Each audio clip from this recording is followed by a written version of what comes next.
Halo, Assalamualaikum warahmatullahi wabarakatuh. Ketemu lagi dengan Bang Aldi Coach. Semoga kita tetap berdoa, selalu berdoa, tetap diberikan kesehatan, kemudian masih diberikan berkah umur, dan mudah-mudahan dipermudah untuk mencari rezeki, untuk bertahan dan memenuhi kebutuhan sehari-hari. Baik teman-teman yang menyaksikan video ini, hari ini kembali lagi aku hadir di channel YouTube Bang Aldi Coach, channelku sendiri. Ini masih tetap membahas tentang pinjaman online. Nah, mulai ada pertanyaan-pertanyaan yang muncul kan. Jadi serunya di situ pada saat aku mulai bahas satu hal yang sedang aku bahas hari ini tentang pinjaman online. Pertama, pertanyaan yang muncul di kolom komentar itu, tunaiku itu pinjaman online legal atau ilegal? Kita bahas dulu yang itu. Kalau pertanyaannya seperti itu, aku jawab begini. Yang legal itu, aplikasi pinjaman online yang legal itu tidak akan minta begitu banyak izin saat kita mengajukan pinjaman, saat kita mendaftar di aplikasi pinjaman online. Dia tidak banyak begitu meminta izin dari perangkat kita, dari handphone kita, izin kontak, izin lokasi, kamera, mikrofon, file media, apa segala macam bla bla bla. Itu tidak terlalu banyak, paling cuma 2 kalau tidak lokasi dan kontak, kamera dan kontak, atau kamera dan lokasi. Dia tidak begitu banyak meminta izin dari kita untuk mereka dapat mengakses, ya. Jadi kalau sudah terlalu banyak, aplikasinya minta bisa mengakses kontak, bisa mengakses foto, bisa mengakses video, bisa mengakses file media, bisa mengakses lokasi, bisa mengakses udah lebih dari 2, lebih dari 3, udah itu nggak usah lagi dilanjutkan, ya. Lebih baik itu tidak usah dilanjutkan. Terlalu banyak yang dimintanya, itu maunya apa? Sedangkan kita sudah jelas-jelas pada saat pendaftaran di pinjaman online itu sudah minta selfie, sudah minta foto tanda pengenal kita, KTP gitu ya. Dan masing-masing pinjaman online itu punya ciri khas yang beda-beda. Ada yang sama sih memang, tapi ada juga yang beberapa hal yang berbeda. Ada yang beberapa hanya minta nomor kontak darurat, dan kemudian ada yang minta ada yang minta nama istri apabila sudah menikah, ada yang minta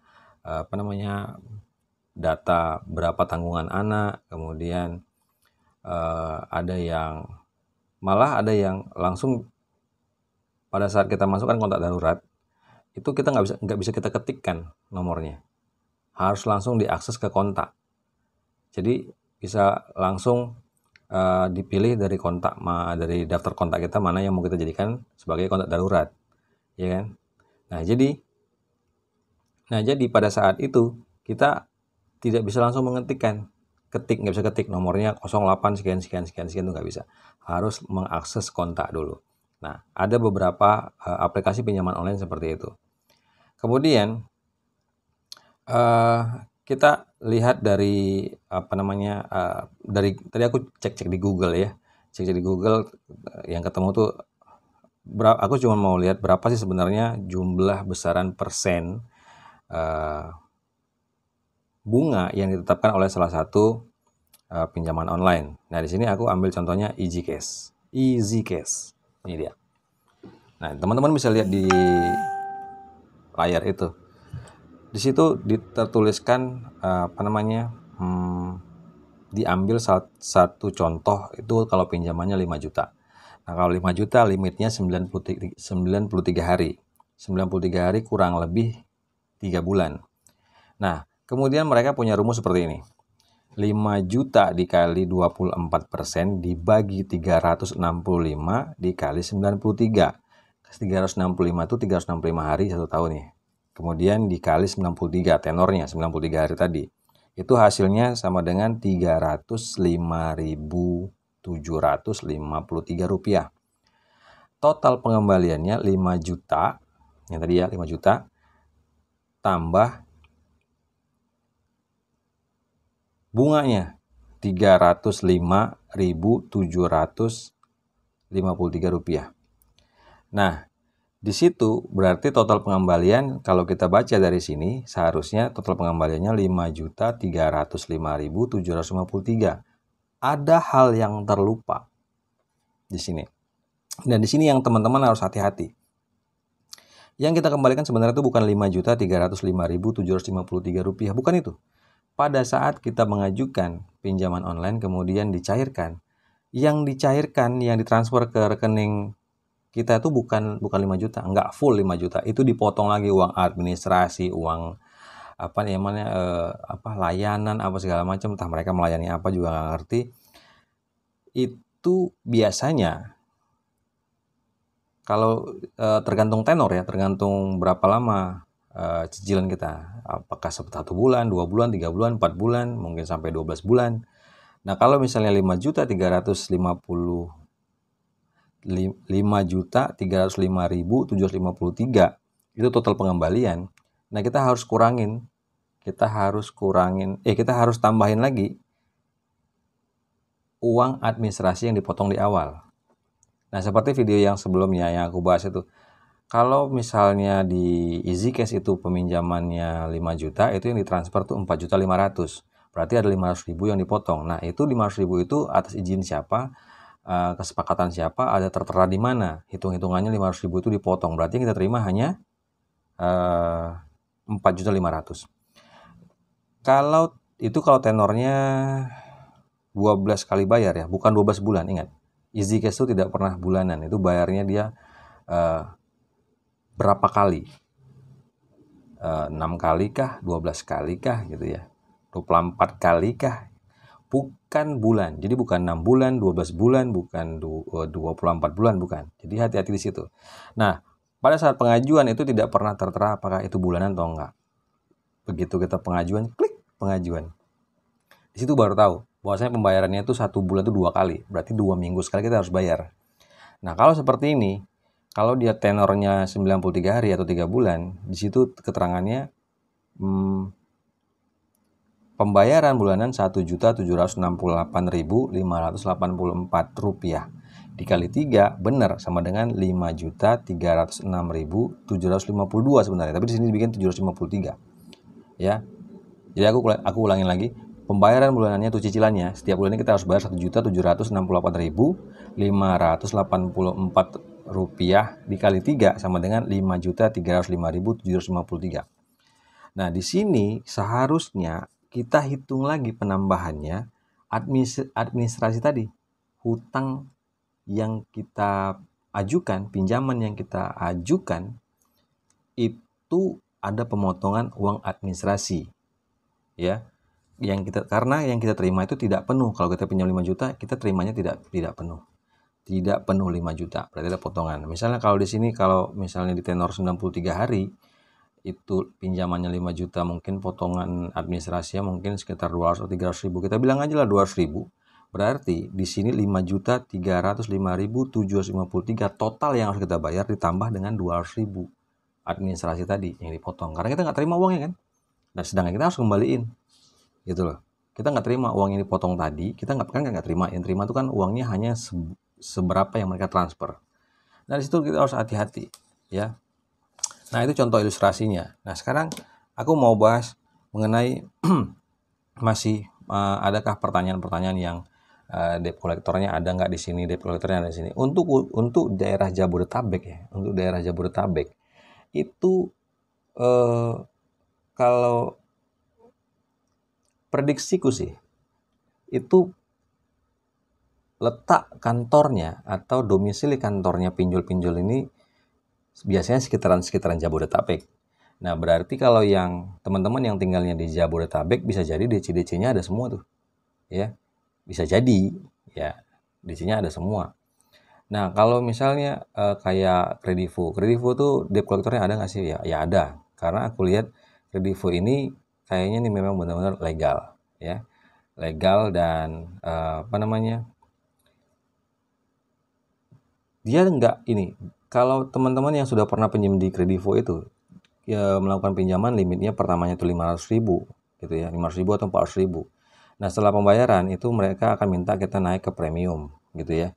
Premium itu syaratnya kita harus bisa mengkoneksikan m-banking kita, atau kita bisa foto, kita masukkan nomor NPWP kita. Nah, kalau memang itu semuanya berhasil, kita akan naik ke level premium. Kalau enggak, kita akan tertunda 3 bulan. Jadi tidak langsung bisa setelah kita bayar, nggak bisa langsung kita pinjam gitu ya. Nah, sekarang ketakutan-ketakutan yang masih dialami oleh teman-teman yang sudah terlibat dalam dunia pinjaman online ini, pertama, debt collector, ya, kemudian teror, kemudian sebar data. Nah, kalau debt collector nggak usah dijelasin lagi ya. Debt collector itu teman-teman udah paham, itu adalah orang-orang yang bertugas yang langsung mendatangi kita ke rumah atau ke kantor atau kemana, pokoknya ketemu dengan kita itu harus ketemu mereka. Mereka akan menagih langsung di situ. Kemudian ada debt collection. Debt collection itu orang yang selalu menelepon kita melalui kantor, misalnya mengingatkan atau menagih. Apakah ini yang legal atau ilegal, pasti caranya beda-beda. Kemudian teror. Teror itu melalui SMS, WA, atau kemudian email. Itu yang mereka akan terus kirimkan terus gitu. Nah, kemudian kalau kita bahas satu persatu, ini debt collector nggak usah aku jelasin lagi, teman-teman udah paham. Kemudian kalau debt collection tadi aku udah sebutin. Kemudian kalau yang teror ini yang dikirim melalui SMS, WA, atau email, itu bentuknya template. Template itu begini, kalimat itu memang sudah ada gitu.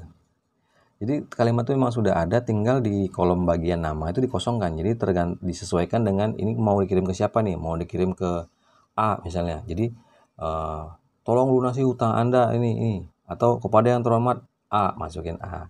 Mau nagihnya ke B, tolong kepada yang terhormat nasabah B, atas nama B, tolong segera lunasi. Jadi template, tinggal kirim, masukin namanya, kirim, masukin namanya, kirim. Jadi itu template. Misalnya kayak apa ya, kayak ada pundi itu. Ada satu contoh kiriman SMS yang pernah aku baca. Isinya sama terus. Kalau mereka kirim setiap hari SMS seperti itu, tagihan-tagihan seperti itu, ya sama. Bahasanya sama, tinggal mereka ganti nama aja. Nah, gitu ya. Nah, kemudian sebar data. Nah, ini kita mau bahas sebar data nih. Sebar data itu adalah mereka hanya akan menghubungi nomor kontak darurat, ya, nomor kontak darurat yang pernah dicantumkan pada saat pengajuan. Mereka tidak akan ke mana-mana. Itu konsepnya sebar data. Tapi kalau sudah misalnya mereka mau mempermalukan, itu lain lagi ceritanya. Yang mereka sebar data itu, mereka akan terus mengganggu nomor kontak darurat yang sudah dicantumkan, gitu ya. Mereka tidak seperti akan mengambil foto-foto kita yang ada di media sosial, kemudian wah itu udah parah itu. Kalaupun itu terjadi, ya, sebar data yang modelnya mengambil foto-foto kita, pribadi kita dari media sosial, kalau memang sudah terjadi, nggak usah dibayar lagi gitu loh. Nah, artinya kalau ini pinjaman tanpa agunan, ya, kita nggak ada memberikan sebuah jaminan. Kalau di bank itu kan ada surat tanah gitu ya. Kalau misalnya di Pegadaian tuh mungkin ada BPKB motor atau kendaraan gitu ya. Nah, ini kan pinjaman online, kita tidak memberikan jaminan dalam bentuk yang seperti tadi, seperti halnya kalau kita melakukan pengajuan pinjaman di bank. Nah, ini kan mereka sudah pegang jaminannya apa? Kontak kita itu kan mereka sudah pegang, gitu loh.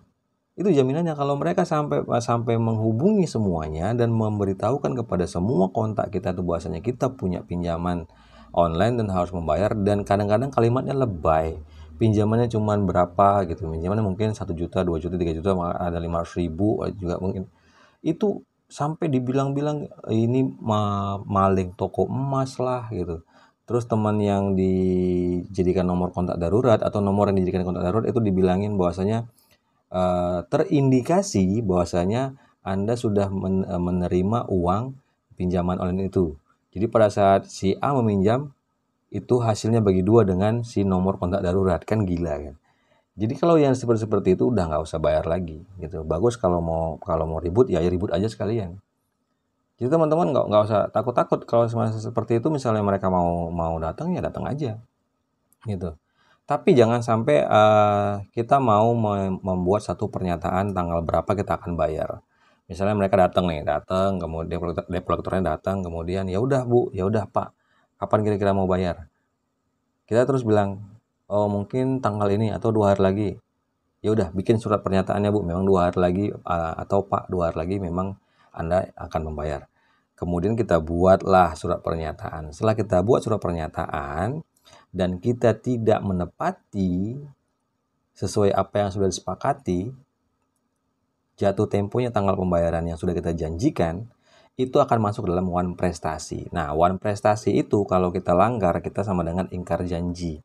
Itu ingkar janji bukan lagi masalah perdata.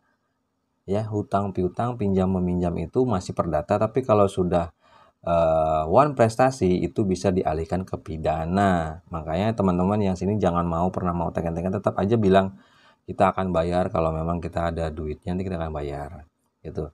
Nah, ujung-ujungnya nanti kalau memang sudah kondisinya memang benar-benar mereka sudah mentok, debt collector-nya sudah mentok nih, pinjol-pinjolnya udah mentok, paling-paling mereka bilang ya udah Pak Bu bayar pokoknya aja.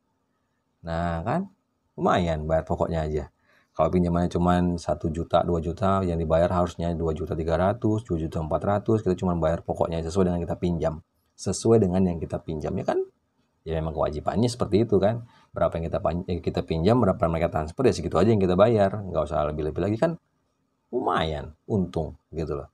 Jadi yang menjadi ketakutan sekarang ini adalah sebar data, kemudian akan didatangi ke kantor, kemudian akan didatangi ke rumah, kemudian dimaki-maki. Kalau dimaki-maki udah nggak usah lagi diladenin, kita nggak mau angkat telepon juga nggak ada masalah gitu ya kan. Handphone kita, kartu kita yang pakai data kita, itu hak kita. Mau kita angkat kek, mau kita terima teleponnya kek, mau kita balas WA-nya atau enggak, ya itu haknya kita gitu ya. Kalau mau tenang-tenang, kalau mau tidak usah banyak pikiran, ya nggak usah dibalesin, biarin aja, nggak usah tanggapin. Nanti begitu ada uangnya bayar gitu. Nah, kalau misalnya nanti misalnya nih aku pernah kepikiran seperti ini. Kalau misalnya nanti kita punya uang untuk membayar hutang atau pinjaman online, tapi aplikasinya udah nggak ada, kemana yang kita bayarnya? Kita harus bisa konsultasinya kemana? Ke OJK. Datang ke OJK, seperti ini kondisinya, kita mau bayar tapi aplikasinya udah tutup gitu misalnya. Kebetulan yang dipinjam itu adalah aplikasi yang legal berubah jadi ilegal. Kenapa berubah jadi ilegal? Karena besaran bunganya itu tidak lagi sesuai dengan ketentuan dari OJK. Jadi teman-teman ya santai lah, santai. Dan aku yakin teman-teman yang ini yang sudah memahami, sudah pernah terlibat di pinjaman online, pasti bisa bisa lebih mengarahkan apabila ketemu dengan orang-orang yang masih bingung dengan itu. Nah, jadi artinya aku sih kalau di lapangan itu ya, tidak di YouTube seperti ini, aku selalu bilang, kita hutang itu dengan siapa? Dengan orang, nggak tahu juga orang siapa. Orang yang mana juga nggak tahu gitu. Kemudian kita hanya berhutang dengan aplikasi. Pemilik aplikasi siapa? Gitu kan. Tapi ya mereka pada intinya hutang tetap harus dibayar. Jadi gitu teman-teman sekalian. Begitu nanti kita ada uangnya bayarlah gitu ya, biar terlepas dari ini, dari beban pikiran gitu loh. Yang penting teman-teman jangan terlalu memikirkan, karena memang kalau misalnya punya hutang atau pinjaman online ini, terutama khususnya di pinjaman online ini, kalau teman-teman terlalu memikirkan dengan rasa takut, kemudian pikiran nggak tenang, istirahat tidur juga nggak nyenyak gitu kan, berarti kan kesehatan kita terganggu. Kesehatan kita terganggu, itu kita kerja pun nggak enak gitu, nggak fokus kita kerja. Nah, nanti kalau kita udah nggak bisa kerja, kita bermasalah di pekerjaan, kemudian kita diberhentikan, terus kita mau bayar pakai apa? Kita ngumpulin uangnya dari mana? Makanya teman-teman sekalian, itu harusnya, itu saranku ya, harusnya tenang dulu. Kalau mereka mau datang ya datang aja. Datang aja. Tapi kalau mereka datang dengan wajah seram, dengan ini, ya masalahnya apa? Gitu. Kalian datang kemarin itu cuma mau nakut-nakutin kah? Atau mau apa? Kalau mau nagih aja. Gak usah nakut-nakutin. Kalau mau nakut-nakutin telepon polisi. Kan masih sempat. Emang kita tinggal di pelosok yang gak punya tetangga. Tetangga kita juga ada. Ya paling nggak pasti ya wajar lah ya kalau seandainya kita malu dengan tetangga. Tapi tenang. Kenapa aku bilang tenang? Yang punya hutang itu kan bukan kita aja. Siapa sih di sini manusia yang di dunia yang nggak punya hutang? Itu negara aja pun juga punya hutang. negara yang gitu besar ya punya hutang. Jadi mana yang tidak pernah terlibat dengan hutang? Jadi jangan terlalu down mentalnya. Mentalnya harus disiapin benar-benar mentalnya. Mereka datang itu hanya ingin menagih. Mereka datang itu hanya ingin menanyakan kapan kita akan bayar. Jelaskan, gitu loh. Lain halnya kalau mereka telepon dengan memaki-maki, matikan teleponnya. Reject aja. Atau kalau bisa blokir aja. Kalau memang mau ganti nomor aja. Ada masalah kan? Tinggal kabarkan, infokan ke teman-teman bahwa aku ganti nomor handphone, nomor kontak. Diinfokan ke teman-temannya, diinfokan ke nomor kontak kita yang ada di handphone, diinfokan gitu. Jadi nanti kalau misalnya kita mau bayar gimana tuh, nomor kontak kita kan udah beda. Ya tinggal kita masuk ke aplikasi, masukkan nomor tapi nomor yang lama jangan dibuang, karena nanti OTP itu kan dikirimkan ke nomor kita pada saat kita mendaftarkan gitu. Jadi intinya kalau niat baiknya masih ada ingin membayar, ya nomor yang lama jangan dibuang. Kalau mau dinonaktifkan nomor yang lama nggak apa-apa, tapi jangan dibuang, karena nanti pada saat kita mau bayar, kita ada rezekinya, kita ada duitnya, kita mau bayar, kita masuk ke aplikasi, kebetulan aplikasinya udah dihapus pula tuh. Nah artinya kita harus mendownload ulang, kemudian kita seperti awal mendaftar atau login, kita harus masukkan nomor handphone kita yang kita gunakan di awal pada saat pengajuan. Nanti aplikasinya akan mengirimkan OTP-nya, kode OTP-nya. Jadi kalau nomornya misalnya nomor lama kita buang, repot tuh, masalahnya repot. Jadi ditahan aja dulu, disimpan aja dulu, nggak usah diaktifkan. Gitu teman-teman. Jadi mudah-mudahan ini bermanfaat ya, supaya teman-teman tetap bisa beraktivitas seperti biasa, tidak begitu takut dengan teror-teror. Yang pertama, tidak ada satu manusia pun yang tidak punya hutang. Jadi jangan terlalu memikirkan, aduh tetangga-tetangga tahu kita punya hutang. Emang tetangga-tetangga bersih dari hutang emangnya? Ya, nggak semuanya pasti punya hutang. Dan yang terlibat pinjaman online itu bukan hanya Anda. Bukan hanya 1, 2 orang, 3 orang. Banyak, ribuan, puluhan ribu. Nah, itu dia. Jadi ya hampir kita semua punya hutang. Oke? Nah, sekarang nih ada satu hal yang ingin aku sampaikan ke teman-teman. Apa itu dia? Tuh. Dari seluruh karyawan, polisi juga akan mencari pihak yang memasok dana ke perusahaan pinjol ilegal ini. Nah, itu yang jadi pertanyaan. Dari mana duitnya ini? Duit siapa ini yang memfasilitasi untuk mengadakan kegiatan pinjaman online? Kalau seandainya ada 100 orang, satu orang pinjamannya 1 juta, 100 orang berarti 100 juta. Itu kalau 100 orang, ya, ini yang pinjam ribuan. Nah, ini duit siapa? Duit dari mana? Itu pertanyaan. Kita cari jawabannya nanti kalau ketemu, aku jelasin di video berikutnya. Demikian, tetap semangat, Bang Aldi Coach. Assalamualaikum warahmatullahi wabarakatuh.